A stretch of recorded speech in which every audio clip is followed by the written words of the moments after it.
નમસ્કાર ખેડૂત મિત્રો, એગ્રીબોન્ડ વતી હું અશ્વિન કલ્ચરે આપ સૌનું હાર્દિક સ્વાગત કરું છું અને આશા કરું છું આપ સૌ કુશળ છો. હવે આપણે સૌ જાણીએ છીએ કે જેમ જેમ ચોમાસું નજીક આવે એટલે કે આપણે ચોમાસું પાકના વાવેતર માટેની તૈયારીઓ કરતા હોઈએ છીએ કે જમીનની તૈયારી કરવી, બિયારણ ખરીદવું, ખાતર ખરીદવું અને ઘણા બધા પ્રશ્નો હોય છે કે ચોમાસાના વાવેતર પહેલા આપણે ખાસ જાણી લેતા હોઈએ છીએ કે શું આપણે આયોજનો હાલ કરવા જોઈએ.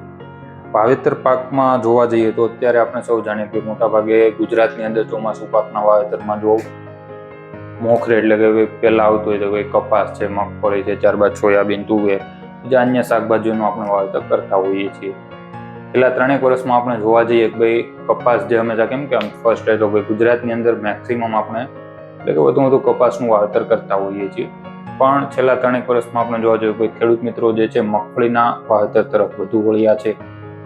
અમુક જે બેલ્ટ કે જ્યાં કપાસ સિવાય બીજી કોઈ વાત ન થતી ત્યાં પણ હવે અમરેલી, ગારિયાધાર જેવા પટ્ટો છે ભાવનગરનો કે ત્યાં પણ હવે કપાસના જગ્યાએ મગફળીના વાવેતરમાં વધારો થવાના ચાન્સ વધી રહ્યા છે. એટલે કે ભાઈ આ વખતે મગફળીનું વાવેતર દર વખતની જેમ વધવાની સંભાવનાઓ વધારે છે. તો ભાઈ મગફળીનો જે પાક છે એમાં ઘણા હોય છે ભાઈ મુદ્દા, ભાઈ કયું બિયારણ શું કરવું જોઈએ, વાવેતર સમય શું હોવો જોઈએ, કેટલા અંતરે વાવેતર રાખવું, પાયામાં કયું ખાતર આપવું, મહિના પછી શું માવજત કરવી જોઈએ અને દોડવા ભરાય ત્યારે શું કરવું ને એ બધા ઘણા પ્રશ્નો એની અંદર રહેતા હોય છે. તો ખાસ આપણે સમયાંતરે એની માહિતી આપતા રહીશું. પણ આજના વિડીયોમાં ખાસ આપણે 2 નાના એવા મુદ્દા છે, કોઈ એવો મોટો નથી ભાઈ હાહો કરવા જેવો કે ભાઈ આમ કરી નાખશો એટલે તમારે પોતે તોતા ભરાઈ જાય મગફળીના, અને આમ છે ને અત્યારે સોશિયલ મીડિયામાં ચાલે ને કે ભાઈ 4-5 છોડ ભેગા કરીને આમ ખેતરમાં ઉભા એને કહીને કે ભાઈ પોથો નીકળશે આ વખતે મગફળીમાં, તમારે બખા પડાવી દેવું અમે આ વેરાયટી આમ ના. એ બધું આપણે એવી કોઈ ચર્ચા નહીં કરીએ. જે નાના એવા પ્રશ્ન છે સાવ સાદા ને સિમ્પલ છે. એક કે ભાઈ એનો વાવેતર સમય શું હોવો જોઈએ અને બીજું કે વાવેતર અંતર શું રાખવું જોઈએ. કાંઈ એવી મોટી હાવો કરવા જેવો બે મુદ્દા નથી, પણ નાના છે પણ બહુ અગત્યના છે. ખાસ દરેક ખેડૂતોએ ધ્યાન રાખવું. પેલો મુદ્દો મેં કીધું વાવેતર સમય શું છે. મગફળીની અંદર શું કોઈ પણ પાકમાં આપણે મોટા ભાગે એવું હોય કે આગોતરું વાવેતર કરીએ, યોગ્ય સમય વાવેતર કરીએ અથવા તો મોડું વાવેતર કરીએ. મગફળીમાં અત્યારે ધારો કે 18 મે ચાલી રહી હોય તો આપણે જોઈએ કે ભાઈ આ સમયે મોટા ભાગે વાવેતર ના હોય, પણ આ વર્ષે તમે જોશો આજુબાજુ તમે જાણશો તમને ખ્યાલ હશે. હું એમ કહું કે ગુજરાતની અંદર 100 ખેડૂત મિત્ર મગફળી વાવે ને તેમાંથી 5 ખેડૂત મિત્ર, એટલે કે હાલની પરિસ્થિતિ એવી છે કે 5% ખેડૂત મિત્રો એવા છે કે જેમણે મગફળીનું વાવેતર અત્યારે કરી નાખ્યું છે. કેમ કે ભાઈ એને જમીન તૈયાર છે, સારું એવું 10-15 સેન્ટીમીટર ઊંડું ખેડાણ કરી સારું એવું દેશી કોવાયેલું આપણે છાણિયું ખાતર ભરી દીધું છે, જમીન સારી મલ્ચિંગ કરી સારી તપીને રેડી રાખી છે, પિયતની સુવિધા ભાઈ એને બહુ સારી છે અને એને આગોતરું વાવેતર કરવું છે અને પાછળ એને શિયાળામાં શિયાળુ પાક લેવો છે, જીરું, ચણા, XYZ જે બી પાક લેવો છે એટલે એને ખેતર વહેલું ખાલી કરવું છે. એટલે આ વખતે ઘણા ખેડૂત મિત્રોએ આગોતરા વાવેતર કર્યા છે, પણ અતિ આગોતરા કર્યા એમ ગણી શકીએ. આગોતરું વાવેતર મેં કીધું એ પ્રમાણે બેજન શિયાળુ પાક બહુ જલ્દી લેવાનો હોય, પાછું ખેતર જલ્દી ખાલી કરવું છે.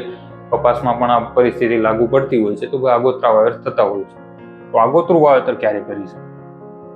આગોતરું વાવેતર તમે જોશો કે ભાઈ મે મહિનાના અંતથી લઈ અને જૂન મહિનાના પ્રથમ અઠવાડિયા સુધી તમે વાવેતર કરી શકો છો. એટલે કે 25 મે પછીથી લઈ અને જૂનનું એટલે કે 5 થી 7 જૂન સુધી તમે વાવેતર આગોતરું કરી શકો છો.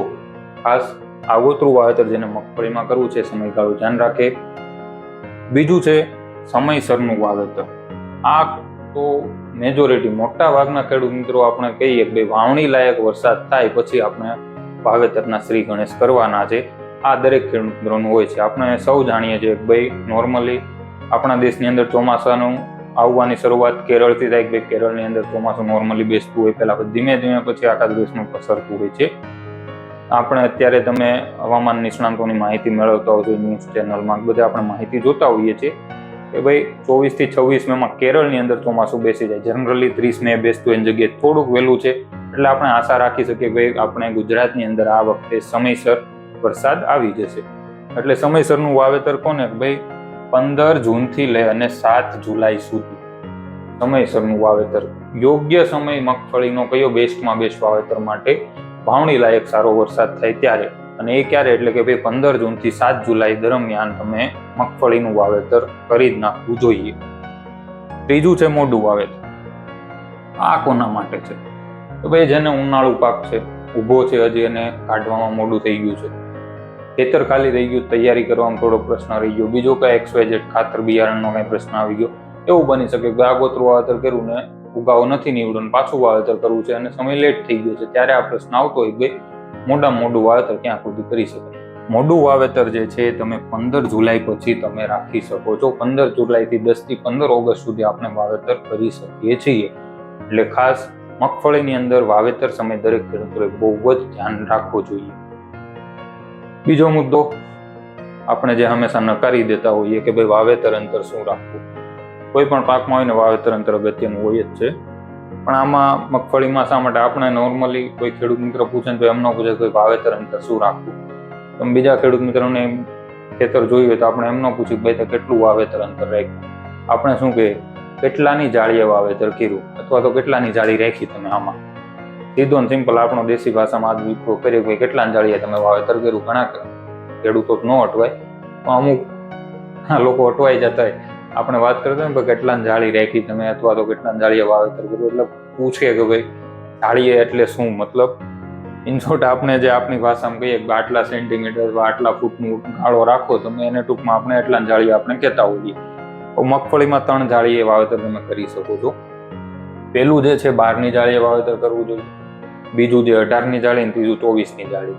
હવે આપણે સૌ જાણીએ છીએ કે મગફળીની અંદર 3 જાતો આવે, ઉભળી જાતો, અર્ધવેલડી અને વેલડી જાતો. ઉભળી જાતો આપણે કોને કહીએ કે ભાઈ જે છે ધારો કે આ છોડ છે એનો વૃદ્ધિ વિકાસ જે છે આમ ઉભળો થાય, એટલે કે ઉપરની તરફ છોડ પાકતો હોય એને આપણે શું કહીએ ઉભળી જાતો. અર્ધવેલડી કોને કહીએ કે થોડોક આમ ફેલાય અને બાકીનો આમ ઉભળો થાય, એને આપણે શું કહીએ અર્ધવેલડી જાતો. વેલડી જાતો કોને કહીએ કે જેનો વૃદ્ધિ વિકાસ આખો જમીન પર પથરાઈ ન થાય. વેરાયટી જે કેવી આવે કે ભાઈ આ કેમ પથરાઈ જાય, જમીન ઉપર પાથરો પડી જાય અને એ રીતે વૃદ્ધિ વિકાસ પામે, એને આપણે વેલડી જાતો કહીએ. હવે મારો એટલી વિનંતી છે બધા ખેડૂત મિત્રોને, ઉભળી કરો અર્ધવેલડી જે બી તમે 20 નંબર કરો, 22 કરો, 23 કરો, 32 નંબર કરો, 37 કરો, 39 કરો. હવે 40 નંબર જે માર્કેટમાં નથી આવી ને એ તમે ત્યાંથી ગોતીને કરો ને મને વાંધો નથી, પણ કેવી જાત છે ને જાણીને કરવો. વેલડી જાત છે, ઉભળી છે, અર્ધવેલડી 20-22 નંબર ઉભળીને તમારે ગિરનાચારી આવશે, વેલડી જાતો છે. એટલે જે કરો જાણીને કરજો, ને કારણ કે આ જાણશો ને તો તમને વાવેતર અંતરનો પ્રોપર ખ્યાલ આવશે કે મારે વેલડી જાત છે તો મારે એટલા જાળીએ જ વાવવું જોઈએ, ઉભળી જાત છે તો હું એટલા જાળીએ વાવી શકું, અર્ધવેલડી છે તો એટલા જાળીએ હું કરી શકું. ખાસ કારણ કે પછી શું થાય, હવે વેલડી જાતો તમે 12ની જાળીએ કરશો ને એટલે વૃદ્ધિ વિકાસ આમ થાય ને, છોડ વૃદ્ધ સારું એવું ખાતરના ખર્ચા કરશું ને પછી આમાં છોડ ભટકાય, ના વૃદ્ધિ વિકાસ નહીં થાય, ના પછી કાંઈ આપણાથી ભેગું નહીં થાય, બધો ખર્ચો પાણીમાં. એટલે ખાસ એ ધ્યાન રાખજો. 12ની જાળી એટલે શું છે, ધારો કે આપણા ખેતરમાં મગફળીની હાર છે તો અહીંયા નોર્મલી શું થાય કે આ બે હાર વચ્ચે જ્યારે તમે 30 સેન્ટીમીટરનું અંતર રાખો અને ધારો કે અહીંયા છોડ બધા છે તો આ બે છોડ વચ્ચે આપણે 10 સેન્ટીમીટરનું અંતર રાખીએ, એટલે કે તમે 12ની જાળીએ વાવેતર કર્યું. 12ની જાળીએ ઉભળી જાતો તમે વાવી શકો છો. કેમ કે આવી ઉભળી જાતો થતી હોય છે, 12ની જાળીએ વાવેતર કરો તો આપણને કોઈ પ્રશ્ન ના રહે. બીજું છે 18ની જાળીએ. 18ની જાળીએ એટલે શું કે ભાઈ બે હાર વચ્ચે આપણે 45 સેન્ટીમીટરનું અંતર રાખીએ, બે છોડ વચ્ચે 10 થી 12 સેન્ટીમીટર, એટલે કે 18ની જાળીએ તમે વાવેતર કરો. એમાં કઈ આવશે ઉભળી અને અર્ધવેલડી જાતો. ત્રીજું 24ની જાળીએ, મોટો ગાળો આપણે, એમાં શું થાય ભાઈ બે હાર વચ્ચે છે એટલાનું રાખવાનું, 60 સેન્ટીમીટરનું અંતર રાખો, ઓટોમેટિક વાવણીયાથી કરતા એટલે કોઈ પ્રોબ્લેમ છે જ નહીં. પણ ત્યાં તમે શું કે ભાઈ 24ની જાળીએ વેલડી જાતો તમે વાવેતર કરી શકો છો. એટલે ખાસ દરેક ખેડૂતોનો નમ્ર વિનંતી છે, સમયગાળો અને વાવેતર અંતર મુદ્દો આવ નાનકડો એવો છે, વાતમાં કાંઈ દમ ન હોય, આપણે સમજતા હોઈએ, પણ બહુ ભાઈ જરૂરી છે. કારણ કે પછી માત ખાઈ જાવું, વેલડી જાતો 12ની જાળીએ વાવેતર કરી દેવું ને પછી મોટું વાવેતર કરશું વેલડી જાતો, કેમ કે આમાં પાછું એ છે ઉભળી જાતો છે ને એ વેલી પાકતી જાતો છે.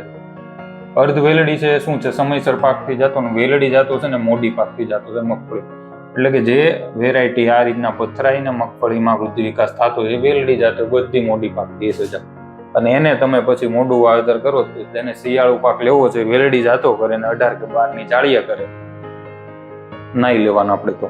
એટલે ખાસ આપણે તમે જે બી કરો આ બે મુદ્દા ધ્યાનમાં રાખીને ખાસ વાવેતર કરવાનો આગ્રહ રાખવો જોઈએ. મેં કીધું એમ નાનકડા મુદ્દા છે પણ આમાં ધ્યાન રાખવાની બહુ જરૂર છે. તો પ્રશ્ન એ થાય બધાને કે ભાઈ વેલડી જાતો ઉભડીને અર્ધ વેલડીમાં કઈ કઈ વેરાયટીઓ આવે છે. કેમ કે આપણે તો હું બોલીને જતા રહીએ કે ભાઈ હા કરજો, ભાઈ ઉભડીમાં કરજો તમે, વેલડીમાં હારજો, પણ એમાં વેરાયટી કઈ આવે કોણ કહે? ઘણાના પ્રશ્નો એવા થતા હશે. તો ખાસ ભાઈ આ વખતે તમારા માટે બેસ્ટ એગ્રીબોન્ડ આપણે ખાસ એક એવું ટૂલ લાવ્યું છે કે એગ્રીબોન્ડની આપણી જે વેબસાઇટ છે www.agribond.in એના ઉપર જઈ કૃષિ માહિતી વિભાગમાં બ્લોક સેક્શનમાં તમને ખાસ એ મળી જશે કે જ્યાં આપણે માત્ર 3 પ્રશ્નોના જવાબ આપવાના છે. પેલું કે ભાઈ તમારી જમીન કેવા પ્રકારની છે, મધ્યમ કાળી, ભારે કાળી છે, હળવી જમીન છે, ગોરાળું છે. બીજું પિયતની સુવિધા આપણે કેવી છે, ફૂલ પિયત, પાણીની કોઈ પ્રશ્ન નથી, વરસાદ આધારિત કરવું છે કે ભાઈ આપણે 4-5 પિયતનું અરેન્જ કરી દેવું. અથવા તો ત્રીજો પ્રશ્ન જે છે એ છે ઉભડી, અર્ધવેલડી ને વેલડી તમારે કઈ જાતનું વાવેતર કરવું છે. તમે 3 સિલેક્ટ કરી શકો, 2 કરી શકો ને 1 કરી શકો. મલ્ટિપલ ઓપ્શન સિલેક્શનમાં ચાન્સ છે. એ આપશો 3 પ્રશ્ન ખાલી આમ ટીક જ કરવાના છે, નીચે કહેવો કે બોલો વેરાયટી, એટલે તમને આખું લિસ્ટ મળી જશે. હવે આમાં છે ને 1 મિનિટનો સમય નહીં લાગે, મેક્સિમમ 30 થી 40 સેકન્ડ ટીક કરીને ખાલી જોવાનું. પછી તમે જે વાંચો તો સારું છે. એટલે ખાલી 3 પ્રશ્નોનો જવાબ આપી તમને બેસ્ટ સ્પેસિફિક વેરાયટીઓ મળી જશે કે ભાઈ ઉભડી, ધારો કે ગિરનાર ચાર છે ઉભડી જાત છે, એના યુએસપી મળી જશે. 20 નંબરની વેરાયટીમાં મેઇન પોઈન્ટ શું કે જે એને બીજી વેરાયટી કરતા અલગ પાડે, 22 નંબરમાં શું એવો પોઈન્ટ છે જે એને બીજી વેરાયટી કરતા અલગ પાડે, 32 નંબરમાં શું એવું છે જે એને બીજી બધી વેરાયટી કરતા અલગ પાડે.